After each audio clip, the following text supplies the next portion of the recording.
Thank you all for coming this evening. It's a gorgeous evening out there, so I know it was a hard choice to have you come here. And obviously some of the community took the other choice. But we will have small, intimate discussions, so it'll be just as exciting. My name is Karen Parkhurst. I work for the Thurston Regional Planning Council, and I want you to know that I have the microphone right now, but I am the least important person in the room, because we came tonight to hear from the community about the work that we've all been doing together. So I'm going to just take a few minutes to provide a little bit of a recap of what we've been working on for the last year or so, and a roadmap of what's going to happen next, including this evening. So Sustainable Thurston, at its heart, is a community conversation, and I hope that's what you all came to do this evening. And it's about what we'd like to be in the future. And we want to work together on those values and ideas for what that future looks like. As part of that, as you can see from this picture, we've had community meetings about a year ago, and some of you attended those, and now we're bringing back some more information. Another element were the local expert panels. Around the room, you will see a variety of issues: energy, local food systems, land use and transportation. And those were panels that were convened with your neighbors, people who live in the community with you, who identified the issues and challenges and solutions around those specific topics. Also, as part of this process, we have a task force, and this is comprised of elected officials, the chairs of all the panels, and business and citizen representatives, and their job is to move this all together. Some of us have been able to sit back and say, I'm just dealing with the economic development part of it, or I'm just dealing with health. But we know that these are all interconnected, and part of the job of the task force is to really bring it all together and put some cohesion around it and come up with a plan. And you'll see out in the lobby, I believe, visions and goals. So look at that big board up in the lobby that talks about the visions and goals that this task force has come up with for this project. So where we're at now is that we are starting to see a plan that focuses on creating places and preserving spaces. Let me say that again because I never get it right. Creating places, preserving spaces. So we've developed, as part of this community conversation, a set of strategies, actions, plans, steps that will help create those places that we heard you wanted and preserve those spaces and areas that you think are working well now. And we want to hear from you on where we should start and what we should focus on. So first we're going to talk about creating spaces. What we heard from our community loud and clear was that we would like more active, vibrant places. And this will mean very different things depending on the size of community you're talking about or what stage in the process they are now.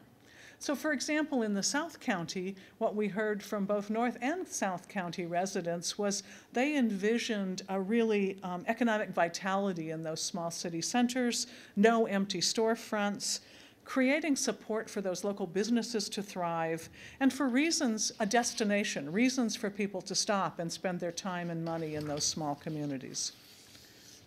At a different scale are our old state highways. So in Olympia, Lacey, and Tumwater, development happened around those old state highways. The picture you see here is from Calgary, but it really is to illustrate that these things, we didn't get where we are overnight, and we're not going to move away from it overnight. So looking at this gradual development of a corridor that shows that you start with this sort of stark kind of suburban corridor, moves into adding some elements, and pretty soon you have a more vital place that is more walkable, that is more of a destination for people to come to.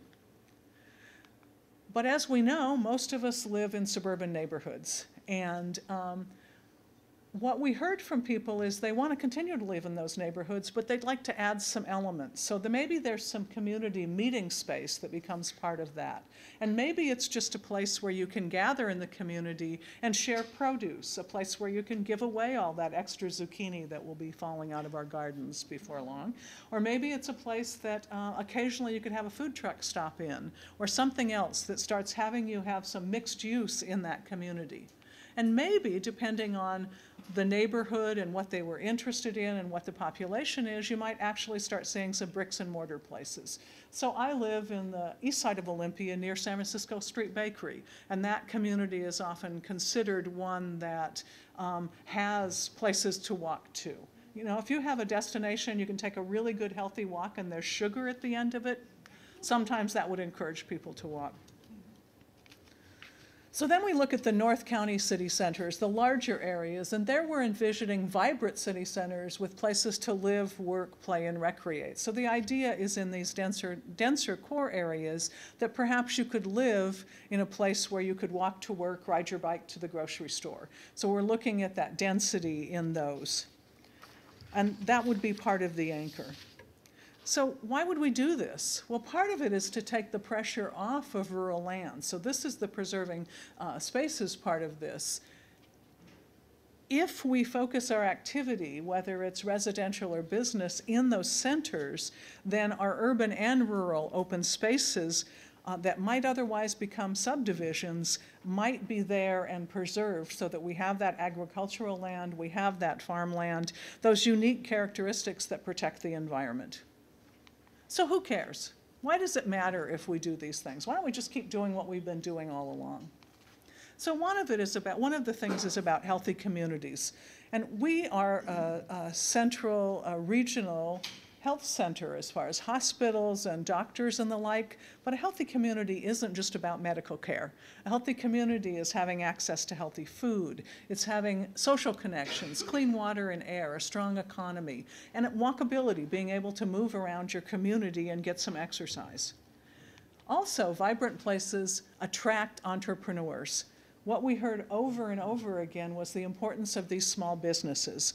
80% of the businesses in Thurston County have 9 employees or less. So that's a big part of our economy. And we want those vibrant places that encourage folks to come. And if we had some street jazz musicians, that would be okay too. But we're really looking at some of those creative kinds of endeavors. What brings people to the community? The next is efficiency. So building roads and sidewalks and power lines and other infrastructure is very expensive. That's not a surprise to anyone. So each mile of road can cost $16 million if you consider supporting infrastructure such as stormwater and sidewalks, water and sewer, street trees, and underground utilities. That's an expensive proposition. And then we need to maintain what we build. So when we continue to build on the fringes, we are making those roads longer. We are sending those fire trucks out further. We are creating an infrastructure that's not very efficient. When we look at how we have no money to do the building or the maintaining, it's important to think about those ways that we can be more efficient. The next one is access to healthy foods. And clearly there's a lot of interest in our community around building a community that supports healthy food, having that be part of our economy. And it's important to remember that besides just producing food, an acre of farmland can provide up to $600 of ecosystem benefits. So that farmland does things besides the food. Preserving that space is important to the environment. Another area is keeping our local dollars local. And we use this example around energy. 80 cents of every dollar we spend on gas goes to oil production and the refinery, money that leaves our local economy. On the other hand, a teleworker, someone working from home, can save roughly $500 in commuting costs, consume a lot less gas, and emit less CO2, so 2,400 pounds less CO2 annually. So we have some choices about our energy, how we use it, when we use it, and where the benefits go for the costs of that energy. I love this because I think I'm here somewhere. I'm one of these older people. So we're not just planning for tomorrow or next week, we are planning for the future. We're looking at 2035. And we're changing and the community needs to change to keep up with that. We need to think about what these millennials will need in their community. And we also have to think about the impact that we baby boomers are going to have on this system. There's a lot of us, we're loud, we're demanding, we're going to break the system if possible. And so it's really important that we are planning for that. We also need to be planning for those people who are in the sandwich generation, who are taking care of children at home while they're taking care of aging parents. So we have a lot of challenging, but as we look at these demographics, and we've really learned a lot about those over 85-year-olds and the impacts that they have on the system. That's not to say we should get rid of the over 85-year-olds. My father shouldn't be hearing this. But it really is that as we age, we have greater needs, and we are needing the system more that helps to support us. Now, this last one just seems like a no-brainer. We can build a really gorgeous community. It can have LEED certified buildings, and it can have perfect sidewalks. But if we don't have healthy air, water, and land, we're not going to survive. That lovely house will sit there and there'll be no people around to be there, because this is what we need for life. So it is one of the essentials that whatever we're planning for in the future, we have to be looking at these environmental issues. We can't function, and neither can the community, without it. So I want to talk about land use. So creating the types of places and spaces that we want is not easy, and it's not quick. And it requires all of us, individuals and communities, to change. And we don't like to do that a lot, especially if we're not required to. So we could just keep doing the same things, but I'm reminded of that very trite but appropriate definition of insanity, which is doing the same thing over and over again and expecting different results. And we sort of think it is insane to think that if we keep doing what we're doing, we're going to end up with what we want. So for example, if we continue what we're doing, we could lose more than 19,000 acres of forest lands and over 15,000 acres of farmlands to urbanization. Those are huge numbers. If we really need to sustain ourselves more, grow more local food, where are we going to be growing it if those lands aren't available? A greater percentage of our urban population will live in areas without access by walking or bicycling to basic necessities like food and the like. And we talked about that aging population. Many of us, as we age, may have to give up our individual automobiles and find some other way to get around. So we're really creating something that makes it difficult for people to live in our community. And then we will not have created the kind of community that we would have those entrepreneurs and millennials come to. What we heard in our meetings last year, which I thought was really interesting, is we heard from children, young people, who came to the meetings, and they said, I can hardly wait to get out of this community. And we heard from their parents who were saying, what can we do to this community to make my children want to stay here or to come back here after they've been in college? I want them to have this kind of a community. Sorry. So I just think it's, where do you want to be? That's one of the questions we're asking. 2035, we just turned the calendar to January 1st, 2035. Where do you want to be? What do you want it to look like? So to take a better look at those what ifs, we have created scenarios, and they are detailed and have a lot of data, and there's a lot of assumptions in them, and those are all available at sustainablethurston.org, and you can look at them. And I really encourage you to do that, to see what are those things we're suggesting. But the other thing you can do is tonight you have a number of things that you can do. You can do a dot exercise, which will be set up in the hallway soon. It's probably, operators are standing by to have that ready for you in just a few minutes.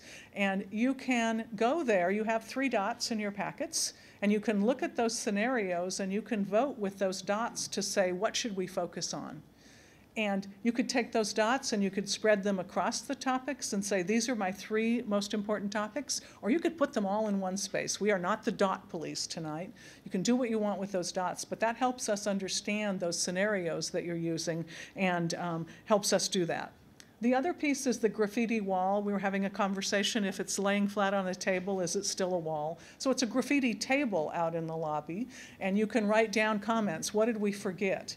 And that will be focused on the places. So it's focused on those small town centers. It's focused on the transit corridor. So you have a choice to look at that there. There's also a video booth, and there will be a sign on that by the time you get out in the lobby again. There's nice chairs, it's comfortable, and what we're asking you to do on videotape is to answer the question in one sentence, what does Sustainable Thurston mean to you? So those will be used on our website. They'll be used as part of this issue to give people different ways to communicate. And then breakout groups. Obviously, one of the things you really want to know is, what are my neighbors thinking? Who am I going to talk to? And the breakout groups are set up by issue area. So we have the water vision, we have economic development, local food systems. So we have ways that you can go. And again, we are not the police. If your most important issues are local food systems and economic development, you can move between those groups if you'd like to, or you could stay in one group. But that's the way the conversation will happen this evening. So before we break into those groups, I just wanted to talk about next steps. So the products of this conversation are, one, the conversation. If we stopped right now and did no more about Sustainable Thurston, we will have been a success because of the conversation we have had with people like you who've taken the time to participate. But we also have some deliverables we have to create.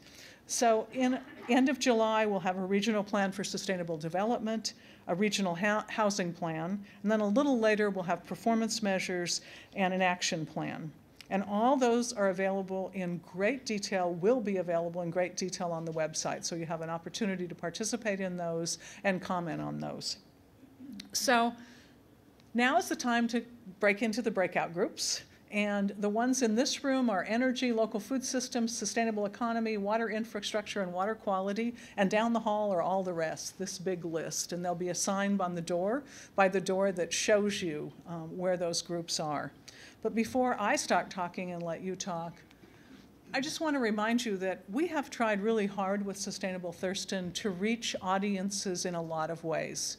We know that often people will say, this is a lovely evening. I could be sitting outside having a picnic, or I could come to this meeting. And maybe you would choose to go sit outside and have a picnic. So we are trying to say you can come to these meetings, you can communicate online, you can call us, you can write comments to us, you can do a lot of things. But this is a new tool that we've had up just for a few weeks, and it's called Engage Sustainable Thurston, and I will leave this slide up for the rest of the evening. And this is an opportunity for you to go in and answer some specific questions. It can be kind of fun because I can post something, although my boss said I'm not supposed to post anything on this website, but I could post something and then you could agree with it or disagree with it. You could vote for my post. There's also some prizes out there, one of which involves a tour of the morgue with the county coroner. So who could resist that? Apparently it's a very popular prize. So we're really trying to find different ways to engage people in this conversation. So now it's time for me to turn off my mic, for you to go to the table of your choice, to go to the graffiti table, to go to the video booth, the dot exercise, or to come into these community groups and spend time talking to each other. Thank you.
Thank you.